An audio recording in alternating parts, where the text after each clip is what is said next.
Welcome to Shriji food. આજે આપણે બનાવીશું ઘઉંના લોટની ચકરી. ઘઉંના લોટની ચકરી બહુ જ ટેસ્ટી અને ક્રિસ્પી બને છે અને એને બનાવવું બહુ જ ઇઝી છે. તો ચલો આપણે એને બનાવવાનું શરૂ કરીએ. તમને આ વિડીયો પસંદ આવે તો વિડીયોને લાઇક કરી ચેનલને સબસ્ક્રાઈબ કરવાનું ના ભૂલશો. મેં આ 2 કપ ઘઉંનો લોટ લીધો છે. આપણે જે રૂટીનમાં રોટલી માટે વાપરીએ છીએ એ જ લોટ મેં લીધો છે. હવે આપણે એને કોટનના કપડામાં બાંધી દઈશું.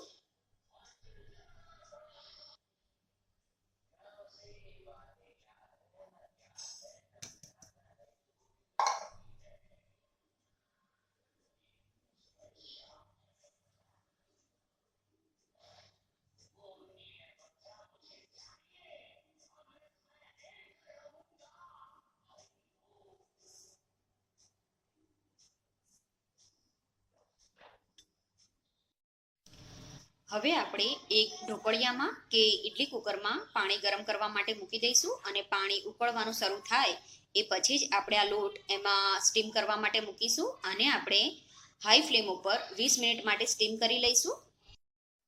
20 મિનિટ પછી હવે આ સ્ટીમ થઈને તૈયાર છે. હવે આને થોડું ઠંડુ થવા દઈશું. આપણે આને ખોલી દઈશું.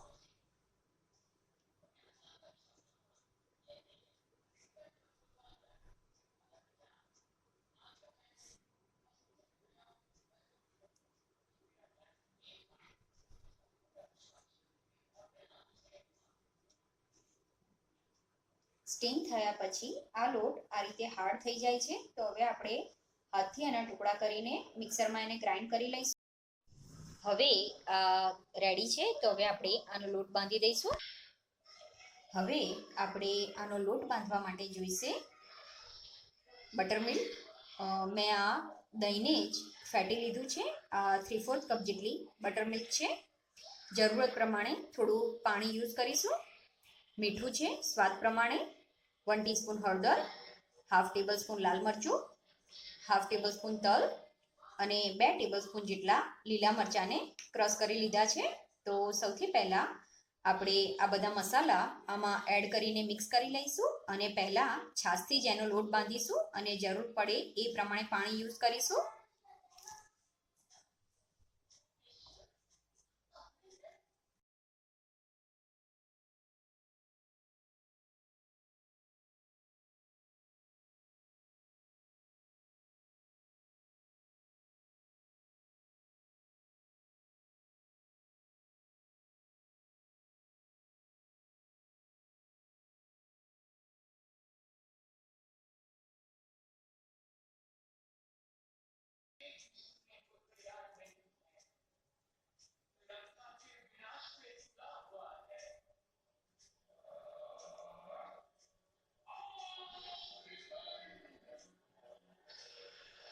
આપણો લોટ રેડી છે. હવે આપણે પાણી એડ કર્યા વગર જ આને સારી રીતે મિક્સ કરી લઈશું.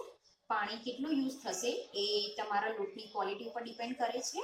મેં અત્યારે 3/4 કપ બટર મિલ્ક અને હાફ કપ જેટલું પાણી યુઝ કર્યું છે. હવે આપણે આ લોટને જે સંચો આવે છે ચકરી બનાવવા માટેનો એમાં ભરી દઈશું આ સંચાને અને એની જાળીને બંનેને આપણે ઓઇલથી ગ્રીસ કરી લેવાનું છે અને સાથે સાથે તેલ પણ ગરમ કરવા મૂકી દઈશું.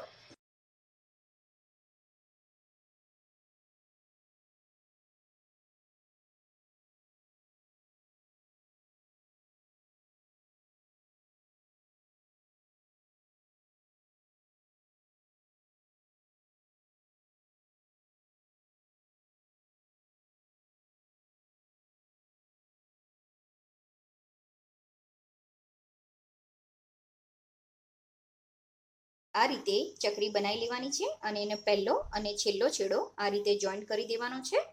તો હું આ રીતે બધી બનાવી દઉં છું.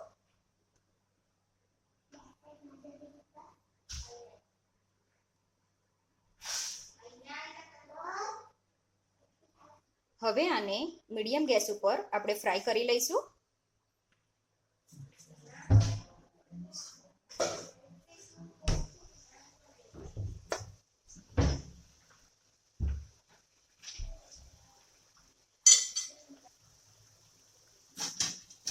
એક બાજુ આ બ્રાઉન થઈ જાય એ પછી આપણે એને ટર્ન કરી દઈશું.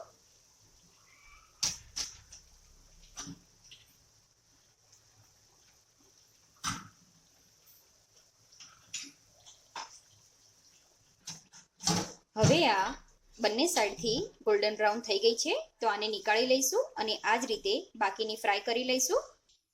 હવે આપણી ચકરી સર્વિંગ માટે રેડી છે. આપણે આનો લોટ બાંધવામાં બિલકુલ પણ ઓઇલનો યુઝ નથી કર્યો, તો પણ આ ચકરી એકદમ ક્રિસ્પી બને છે. આ ચકરી જ્યારે કમ્પ્લીટલી ઠંડી થઈ જાય ત્યારે તમે એને એરટાઇટ ડબ્બામાં ભરીને 10 થી 15 દિવસ સુધી સ્ટોર કરી શકો છો. આઈ હોપ તમને મારો વિડીયો પસંદ આવ્યો હશે.